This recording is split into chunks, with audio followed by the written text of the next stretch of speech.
Fue una ciudad minera.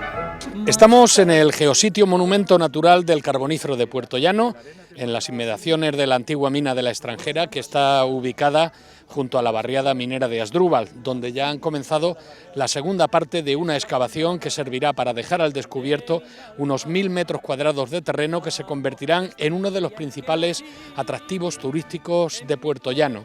Y es que la adecuación de este espacio forma parte del plan del Ayuntamiento de Puerto Llano, con el que se pretende dinamizar la actividad turística junto a la reapertura del Museo de la Minería del Parque del Pozo Norte, para empezar, que ya está ofreciendo visitas guiadas antes de que, según aseguran fuentes municipales, llegue en breve su apertura definitiva y total, porque en estos momentos solamente está para visitas programadas.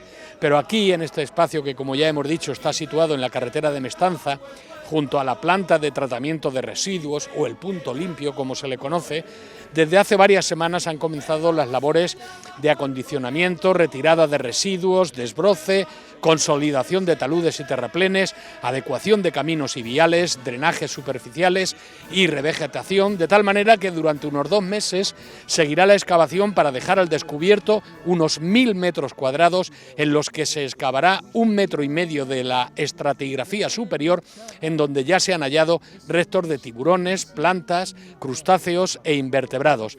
Y para hablar de esta excavación, precisamente, nos hemos desplazado aquí, donde ya nos atiende Rodrigo Soler, el investigador y paleobotánico de Almadén, que está en Puerto Llano, pues muy ilusionado con este trabajo, y por supuesto él en estos momentos es quien está dirigiendo esta excavación. Tenemos que preguntar a Rodrigo, en primer lugar, por los nuevos hallazgos que ha habido y qué esperabais encontrar y qué se ha encontrado ya en estas semanas que lleváis excavando.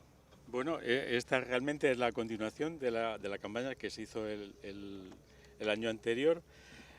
Como recordáis, el año pasado excavamos unos 600 metros cuadrados, una superficie de Rippelmark, una superficie única que muestra restos de plantas, troncos, restos de carbón, pero también restos y huellas de artrópodos, sobre todo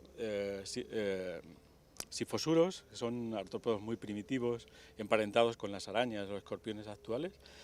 Y este año en el tiempo que llevamos, que son aproximadamente 3 semanas, hemos finalizado la excavación de la superficie de Rippelmark y estamos comenzando una superficie de encuestramiento que está como a 1 metro por encima de los Rippel, donde aparecen multitud de huellas de peces que llamamos undicna, y huellas también de estos sifosuros, de estos artrópodos primitivos, que nos ayudan a explicar también las huellas que encontramos de ellos en el Rippel, ¿no? Porque lo interesante de la excavación de este año es que la nueva información nos ayuda también a interpretar lo que el año pasado encontramos, ¿no? Son niveles que están relacionados estratigráficamente, entonces podemos estudiar la relación paleoambiental de la información que nos dan los Rippel con estos niveles más superiores, ¿no? O sea, que confirman los hallazgos que se hicieron en la anterior y dar excavación, mucho más detalles y además dar una de la ampliación. morfología de estos organismos. Y luego, como decía, estos restos de peces que son maravillosos y que nos dan información del comportamiento en locomoción, la morfología de estos peces, de los que hemos encontrado en niveles asociados de lutitas, restos esqueléticos, como dientes o... Estamos sobre el terreno ahora mismo, y tal vez si nos indica usted en el terreno los restos, nuestros espectadores pueden apreciar... Estas dos marcas sinuosas que se cruzan, se llama undicna, y que están producidas por las 2 aletas impares, normalmente es la anal y la caudal, de algún paleoinciforme o algún tiburón de pequeño tamaño. Hay también marcas, por ejemplo, podemos bajar en esta otra marca también, 2 marcas paralelas, y podéis ver allí en la lejanía alguna marca mucho más Nos sinuosa. acercamos y lo vemos mejor, y lo indica usted sobre el terreno. Esta es una marca impar, que posiblemente es del telson de estos sifosuros, y aquí otras marcas también. Son peces, estamos hablando de peces. No, sifosuros son estos artrópodos. Los que son artrópodos. marcas impares normalmente son de estos producidas por el telson de de los artrópodos, y las marcas que os he indicado anteriormente, sinuosas, que se cruzan, se llaman undigna, son todas ellas de peces, ¿no? Los artrópodos son una especie de cangrejo prehistórico, ¿no? Bueno, artrópodos es el nombre que le damos a todo el grupo, ¿no? Pues Sí. artrópodos son los ciempiés, los insectos, crustáceos, y los artrópodos de los que estamos hablando aquí son muy primitivos. De hecho, Límulos, que es un representante actual de estos sifosuros, le llamamos fósiles vivientes. Son evidencias que quedan todavía vivas de grupos que prosperaron muchísimo el Paleozoico, donde había desde de pequeño tamaño, de pocos centímetros, hasta enormes, ¿no? De 20. Podemos ver. Entonces aquí hemos encontrado, bueno, mira, y también hay restos de plantas. Aquí ves un tronquito, ves la forma, la impresión del tronco, y restos todavía carbonosos del vegetal. Sí, el tronco del árbol o del arbusto, Claro. se ha fosilizado, dando Claro. lugar a carbón, Eso, exactamente. pero la marca queda efectivamente sobre el terreno. Eso es. Entonces os voy a mostrar en esta parte más superior lo que os comentaba de los sifosuros. Estos son las marcas que dejaban en el sustrato. ¿Ves que son súper circulares? Hay como tres fases, ¿veis? Esta casi idéntica a la anterior y luego algunas más pequeñas. Se Y refiere a esto. Exactamente, todas estas masas redondeadas, esta por ejemplo también es típica. Lo que indica esto son marcas dejadas por el sifosuro, o sea, por estos artrópodos primitivos, cuando se posaban para buscar alimento. Entonces ellos se posaban en el fondo, hurgaban buscando pequeños invertebrados tipo anélidos o moluscos, y dejaban la marca. Entonces lo interesante es que el tamaño, o sea, podemos ver este diámetro, nos da una idea directa aproximada del tamaño del prosoma. El prosoma es la parte anterior del esqueleto, del exoesqueleto de estos artrópodos, y te da idea del tamaño del animal. Entonces, os decía que por ejemplo, en cuencas carboníferas del norte hay algunos de estos sifosuros muy pequeñitos, se llama Euprox, el género, que son pedomórficos y que son chiquitines que viven entre las plantas, Bueno, pero estos son gigantes, vamos. estamos ahora mismo aquí es donde se ha iniciado la segunda parte de la excavación, ¿no? ¿Ves mira, ahora se ven que la cámara lo puede sacar, ¿ves, Julián? Sí. Estas dos que se cruzan, esto es de un pez, típicas de un pez. Las dos marcas, El rastro que hay ahí, ¿no? Como el reguerillo que estas dos Sí. que se van cruzando, que aparecen otra vez allí, Sí. esto es de un pez, típico de un pez, que te da incluso ¿Y el lo tamaño. que tenemos ahí? ¿También Eso es un tronco? No, eso es un tronquito. Sí, un tronquito, otras marcas más. ¿Veis cómo al trasluz, veis las marcas Sí. dejadas por los peces? Sí. Esta es otra marca de estos artrópodos más chiquititos. ¿Veis? La misma forma circular del prosoma, de la parte del exoesqueleto de estos organismos.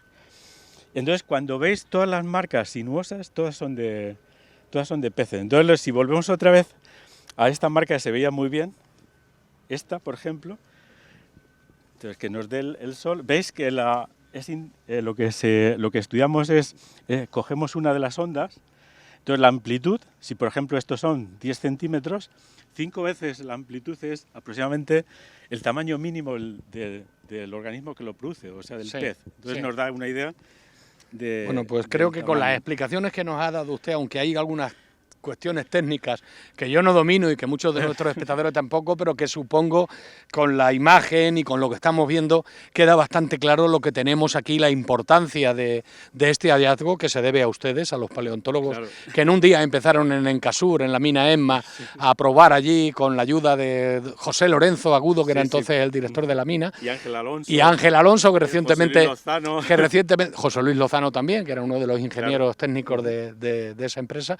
Bueno, pues más o menos nos podemos hacer una buena idea. Y si miramos hacia allá, lo que vemos es la excavación que se hizo el año pasado, ¿no? Sí, parte de, vamos, todo lo que se hizo el año pasado y el final, o sea, lo que hemos hecho este año, que es el final, digamos, la superficie de Rippelman, ¿no? Que podemos acercarnos y, Sí, vamos a podéis acercarnos tomar y vemos la imágenes. superficie de Rippel porque es algo que nos falta. Estos son restos de carbón, ¿verdad? Claro, y de sí, son pizarras. lutitas, pizarras, Lutitas. sí, sí, con diferente grado de materia orgánica que le da ese color oscuro y en todas ellas aparecen restos, cuando se ven detalles, escamas de peces Sí, lo y que restos de conocemos como plantitas. fósiles normalmente, ¿no? Sí, sí.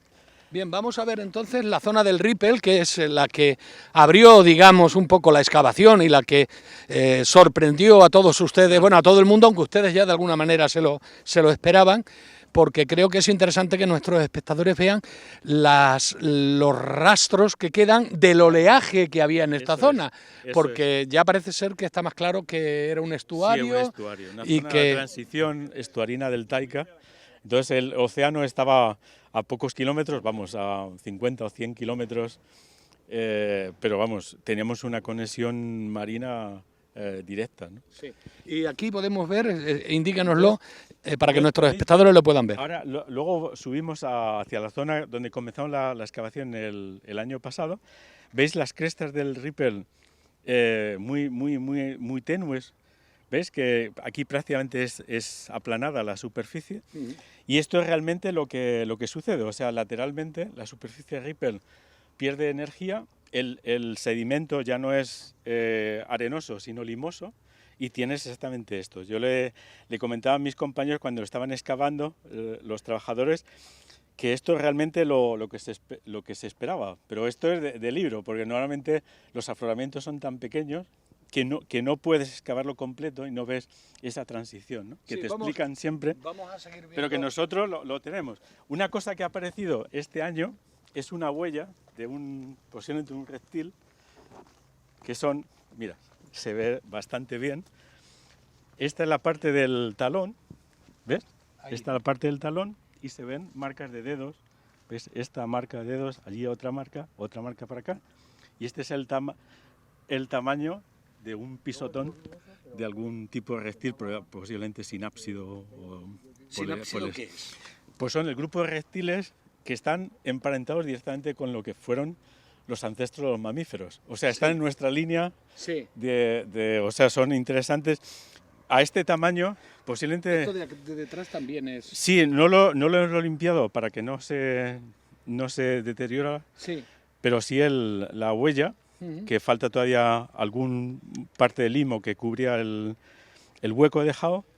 Entonces, por ejemplo, en Norteamérica se conocen muy bien restos de organismos que producían huellas similares, que se llama Dimetrodon. Sí. Dimetrodon es uno de estos tipos de reptiles que tenía una cresta enorme encima de, vamos, Sí, en la cabeza. en la parte de la columna vertebral, de la columna. y es porque las espinas neurales de las vértebras se desarrollaron en extremo y formaron una membrana entre las vértebras. Entonces suponemos que pues para calentamiento, para regulación metabólica. Un de 1 metro. Sí, bastante grande, bastante, o mayor incluso, ¿no? ¿no? Lo interesante es eso, que están emparentados con los mamíferos, ¿no? Esto fue hace 300 millones de años, 310 parece ser, ¿no? No, vamos, no, sabéis que las dataciones que tenemos detalladas de Puerto Llano, que son de la Pompeya, las famosas niveles de Pompeya paleobotánica, son 303. Entonces, precisamente, la datación de estos niveles que es por encima, es uno de nuestros objetivos, saber realmente el tiempo que ha pasado desde ahí abajo hasta aquí, ¿no? Sí. Sabes que los cálculos que se están haciendo, por ejemplo, Juan Peláez, nuestro geólogo del equipo, la secuencia, que son casi 630 metros de carbonífero aquí, pues claro, hay mucho tiempo ahí. Entonces, tenemos las referencias a de los 303 de la Pompeya, y estos niveles a lo mejor han pasado 1 o 2 millones de años más, es decir, estamos en 301 millón de años ahí, ¿no? Esa es la edad. Y aquí nos iba a mostrar entonces, cosa, ¿no, Rodrigo? veis, cuando vamos pasando, veis las marcas del año pasado, los datos que tomamos. Si os fijáis, las crestas, si no, nos podemos mover y lo podéis ver, las crestas van tomando mayor importancia, y esto es porque la energía era más importante aquí, y el grano también era no limoso como allá abajo, sino arenoso, ¿no? Entonces, hay otra cosa interesante, si lo vemos en detalle, podéis ver la multitud de marcas, ¿veis la multitud de marcas que hay muy chiquititas? Sí. Eso es lo que nosotros llamamos, se han producido por sinéresis. que se produce cuando hay un cambio de salinidad en el sedimento. O sea, tú tienes un sedimento a lo mejor más salobre o más de agua dulce y contacta con sedimento más salino, ¿no? Entonces, o tienes un recubrimiento de cianobacteriano, ¿no? Entonces te da toda esa multitud de marcas. ¿Cianobacteriano qué es? Pues son niveles donde crecen bacterias que podían seguir la fotosíntesis, que producían oxígeno, Sí. y que eran muy abundantes. Y lo interesante es que estos organismos retenían hierro y muchos otros elementos, que es lo que luego ayuda a que se formen estos encostramientos, estos niveles rojizos. Sí. ¿no? Por el Aquí hierro. tenemos un punto de referencia, el número 15. Claro. Por ejemplo, para que nuestros espectadores se hagan una idea, ¿qué es lo que hay? Claro, hay sería esta marca. interesante? Esta es la marca. Esta es la marca de uno de estos sifosuros, formado, veis que de tipo curvo, y está formado exactamente por, os muestro una imagen de una publicación americana donde aparecen tal como serían. Entonces la marca producida por el prosoma. Esta zona anterior se llama prosoma, esta zona más posterior opistosoma, y este es el telson. Entonces veis como el dibujante aquí lo ha mostrado muy bien. Sí. Cuando se va moviendo en el sustrato deja marcas. Pues esta marca curva, ¿ves? Como tenemos aquí en Puerto Llano, Sí. es la marca que el organismo hace de la parte anterior. Ahora bien, esto es una representación de uno de estos artrópodos moviéndose en la superficie. Sí. Pero esto, veis que no hay marcas de patas, estos son marcas de organismos de este tipo, formadas a posteriores del Ripper cuando buscaban alimento, ¿no? Vamos a ver después marcas de superficie y marcas igual que estas, que te informan exactamente cuándo se ha formado la marca, si exactamente el momento de la formación del Ripper o posterior, ¿no? Porque entonces, por ejemplo, si aquí hay otra marca, el 99, esto es una marca de un pez, ¿ves la marca? Esta es la marca que va cortando las crestas del Ripper, Sí. y así tenemos hasta 157 puntos de interés paleontológico, ¿no? Que tenemos Solamente en la en excavación, la excavación del año ¿no? pasado. Entonces, este año vamos a hacer exactamente lo mismo. Todos los restos que vayan apareciendo los vamos a situar en el espacio, Sí. tener las coordenadas exactas y tener al final toda la información completa de esos 1000 metros Queda algo más cuadrados. por ver porque estamos Entonces, finalizando nuestro sí, tiempo. podemos subir arriba. Mientras le pregunto a Rodrigo, son 1000 metros lo que hay para excavar. Ya se han excavado unos 600 y quedan 400. Eso más es, o menos. hasta llegar a la zona sur, porque esta es la cuarta parte, digamos, en el trayecto que van a hacer el público en el Geoparque en primavera. Sí. Entonces esta es la zona que contactará con la zona tercera, que es al lado del boquete, digamos, Sí, o el porque- hueco de fondo de mina, ¿no? Porque eso también es importante, ¿no? Porque aquí va a poder venir la gente a visitar Claro, esto podrá verlo. cuando pase un cierto claro. tiempo. ¿Mucho tiempo? ¿Cuánto tiempo? No, aproximadamente yo la creo que visita? calculamos para primavera estará todo Para la próxima listo, ¿no? primavera este Sí, sitio sí, podrá exactamente. ser visitado. Entonces, con toda esta información, nosotros tenemos que preparar paneles informativos. Habrá 4 paneles desde el comienzo, el comienzo cuando en la zona sur, suroeste de la extranjera, por ahí se entrará. Habrá un primer panel explicativo general, un segundo explicará la zona donde hemos encontrado multitud de restos de tiburones, un tercero enfrente justo del boquete de la mina, donde hemos encontrado plantas y también restos de huellas de bivalvos, y el cuarto ¿no? Por Esta cierto, zona. este año se han hecho también hallazgos interesantes, ¿no? Que no hemos mencionado, creo. Claro, como siempre, hemos hecho nuestra excavación en septiembre, donde hemos encontrado restos siempre, sobre todo coníferas. En estos niveles superiores aparecen muchas coníferas. También hay restos de ambientes húmedos, ¿no? de calamites o Sí. otros tipos de plantas, pero muchas coníferas que exactamente, como te comentaba antes, indica un cierto paso del tiempo entre esos niveles más inferiores de la Pompeya Sí.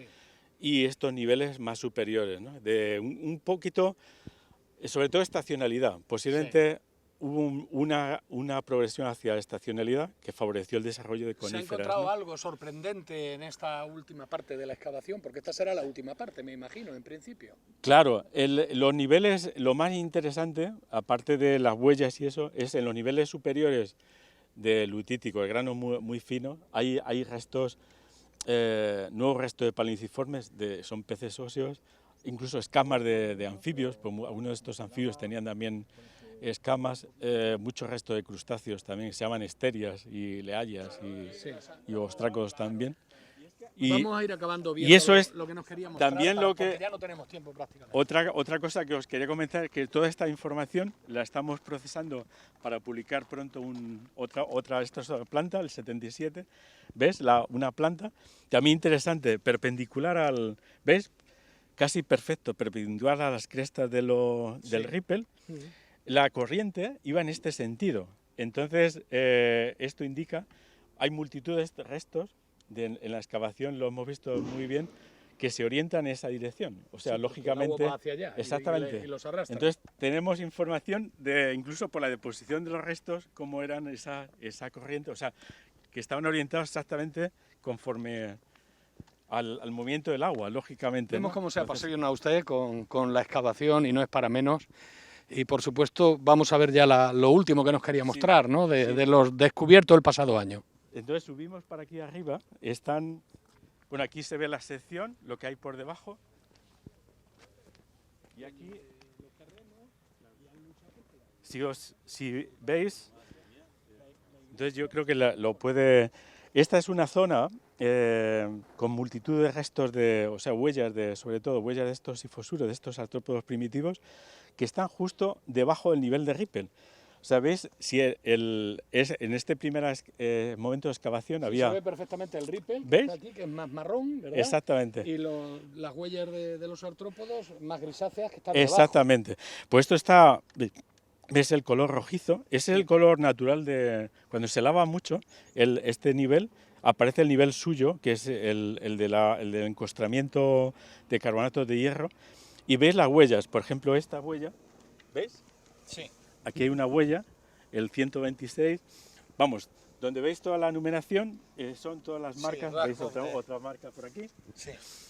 Entonces, lo interesante es estos niveles que te aparecen por debajo son niveles de pausa, son niveles donde el tiempo ha progresado, hace mucho tiempo depositado ahí, ¿no? Entonces, son niveles favorables para la formación de huellas, mientras que los niveles de Rippel pueden haberse producido en pocas horas. Sí. Es decir, tenemos alternancia de aporte, pausa, formación de huellas, otra vez aporte, de manera que los Rippel, este es solamente uno de los episodios, por debajo hay multitud de episodios, repetición de lo mismo. Vamos a regresar al presente. ¿Cuánto tiempo queda de excavación, más o menos? Bueno, la excavación es exactamente hasta el 17 de enero, lo que hay programado y presupuestado. ¿Y después hay posibilidad de más o ya se acaba la excavación no, en sí o tienen ustedes otros proyectos? Claro, nosotros, sobre todo en el contexto de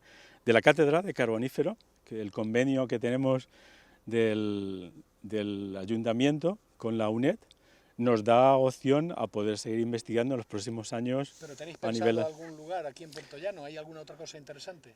No, bueno, en Puerto Llano, aparte de la extranjera, que nos hemos centrado muchísimo, sobre todo para adecuar este lugar al geoparque, tenemos la María Isabel, enfrente, es que prácticamente no hemos trabajado ahí en casi más de un año porque nos hemos centrado en la extranjera, y la Tejera.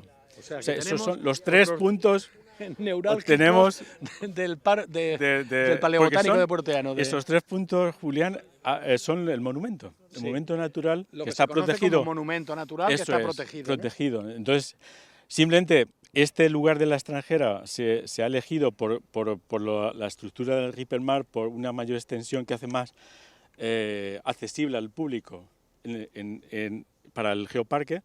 Pero la María Isabel o la Tejera son al mismo nivel de importancia o más. ¿Y cuándo esperan ustedes ponerse manos a la obra con esas zonas? Bueno, ya el año que viene, en verano, cuando hacemos siempre, o en septiembre, hacemos la excavación anual, pues poder continuar con los estudios en esa zona, por ejemplo, la Tejera, ahí han aparecido restos de insectos, que son con una conservación increíble, o restos de Artropleura, que es otro de los artrópodos estrellas de aquí. Artropleura son parientes de los miriápodos, de los ciempiés, pero que podían ser enormes y que eran típicos del Carbonífero. Y los insectos maravillosos, incluso con coloración, con resto de coloración. Sí, está claro que Puerto Llano es una joya para el paleobotánico y también la importancia que está adquiriendo a nivel mundial.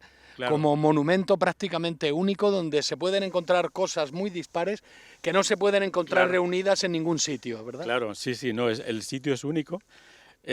Ayuda a estudiar el Carbonífero de la península ibérica, pero sobre todo también cómo ha evolucionado otras zonas colindantes, ¿no?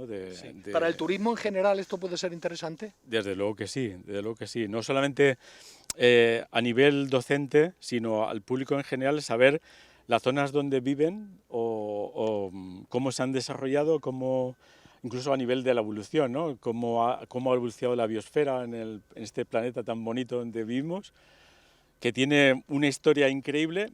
Y lo bueno de Puerto Llano es que ha preservado en un poco espacio, porque son pocos kilómetros cuadrados, unos restos excepcionales.